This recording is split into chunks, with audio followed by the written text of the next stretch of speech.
Welcome to the pre-calculus video for skill number 29. I can create linear equations when provided points, graphs, or a given scenario. Alright, and the trivia question for this video is on a boot, or perhaps a shoe. At the end of the shoelace, there's a small plastic or metal tip. What is the name of that tip? Okay, for this skill we are going back to linear equations, which we might recall earlier on in our math career learning these things, but we just want to touch on these because they're vitally important and a key piece of our movement towards calculus. The important equations to know: first off, we should know how to find slope, and slope, when we're given 2 points, we can find that by taking the difference of the y values and dividing that by the difference of the x values. So most often what we're given is we're given 2 coordinates, and from those 2 coordinates we're able to find our slope. So you might have coordinate x1, y1, and coordinate x2, y2. And we'll see some examples further down the page of this. The 2 key equations, linear equations, I want to focus on. The first one is what I call the point slope. Actually, not just me. Many people call the point slope form. And the second form is called the slope intercept form. And with the point slope form and the slope intercept form, you'll find that I personally favor the point slope form. So the equation for that one is y minus y1 equals m times x minus x1.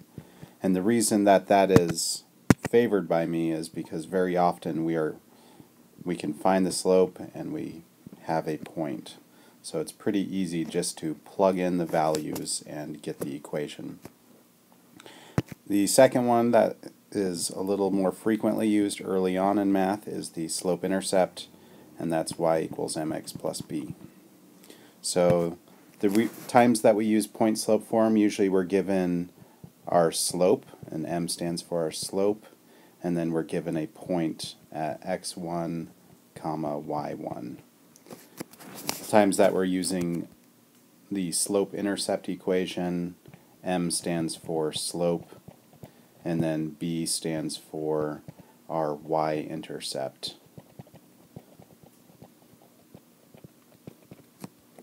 You'll see that more often than not I'm going to use the point slope form, and maybe from this form I'll translate down to that form.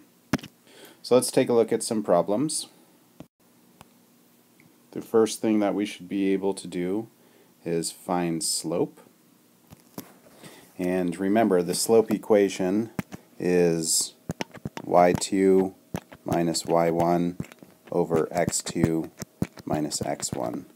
So in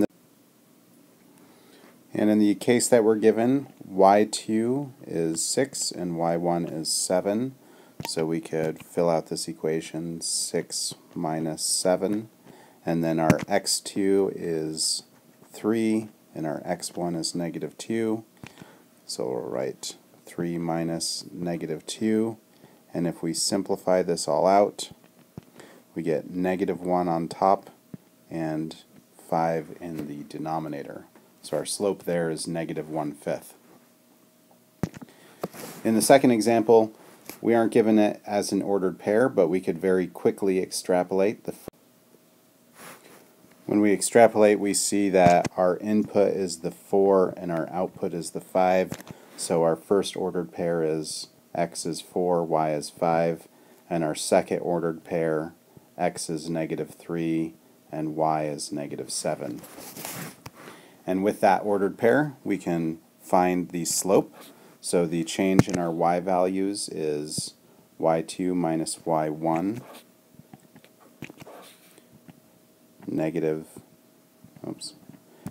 7 minus 5, and our x values are negative 3 minus 4, and this gives us an answer of negative 12 over negative 7, or 12/7. Pretty straightforward from the points. We can also find slope from graphs, and one possible way to do that from a graph is to identify two clear points that it passes through. You could call out 2 points. If we wanted to, we could call out really any 2 points that it passes through that's clear to us. But most people, what they do when it's from a graph is they just count rise over run. So we rise 1, we run 3. We rise 1, run 3. Rise 1, run 3. So if we're going up 1 to the right 3, rise 1, run 3. I encourage you to test this out using the points and the point equation for slopes.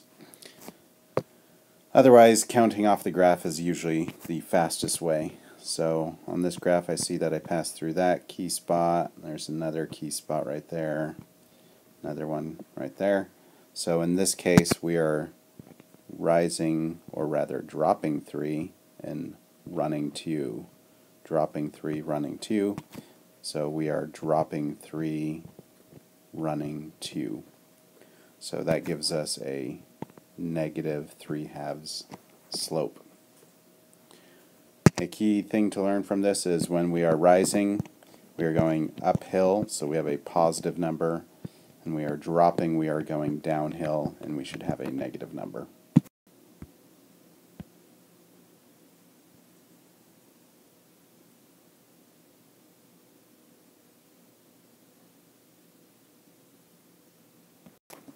Right, so what we can do with this is we can actually create an equation when we're given 2 points. And when I say equation, I'm referring to a linear equation because we're focusing on linear functions. The first step is to find the slope. The second step is to use the slope and a point in point-slope form. And then the third step, which is kind of optional, is to do something extra with that. Perhaps you could rearrange so that you make it in slope-intercept form, or maybe you take that equation and you draw some conclusions from it. There's a number of things you can do once you have the equation.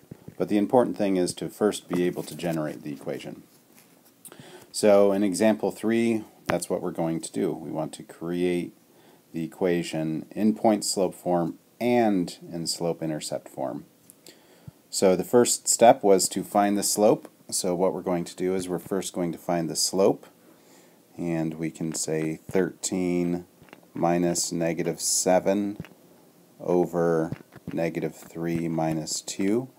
That's going to give us our slope, and that becomes 20 over negative 5, or very simply, our slope is m equals negative 4. Now that we have our slope, we can grab one of our points, and I'm going to choose the point 2, negative 7 with that slope, and you could choose either one. And our formula, our point-slope form, y minus y1 equals m times x minus x1, is y plus 7 equals negative 4 times x minus 2. And we just found our point-slope form. If we want to translate that into slope-intercept form, that is Q for, you could say, solve for y. So solve for y. So what we can do is we can take this and first we distribute the 4 through. We get negative 4x plus 8. And then we subtract 7 from both sides and we get y equals negative 4x plus 1.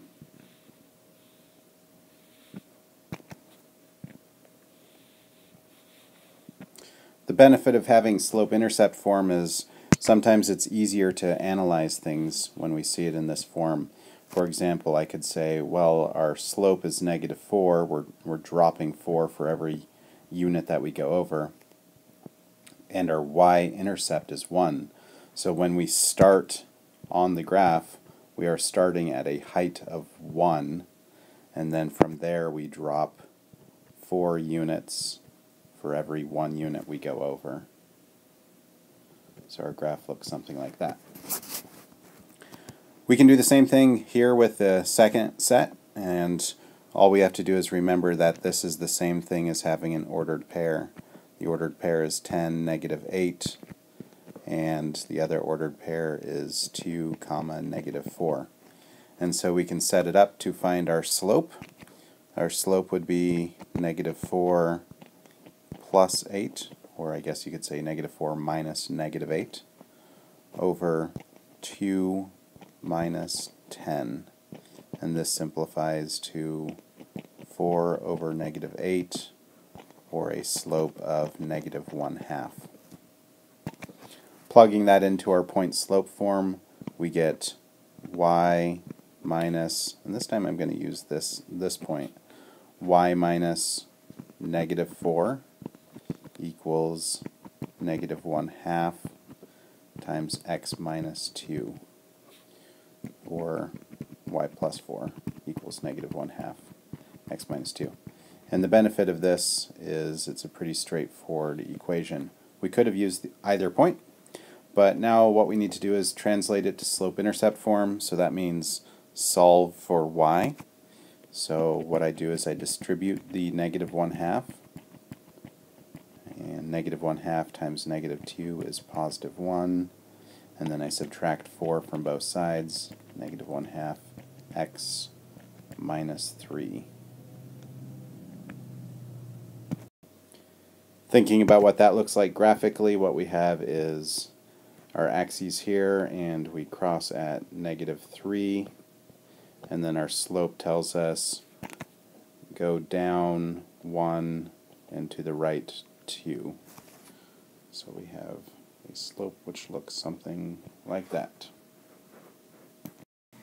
Thanks for watching this video. Hopefully at this point you should be able to create linear equations when provided points graphs or a given scenario. We'll discuss using a given scenario in class and kind of the meaning of that, but for now I'm just filling you with the basic pieces. The answer to the trivia question is, what is the small plastic or metal tip at the end of a boot called? It is called an aglet, or sometimes spelled AIGLET. Thanks for watching.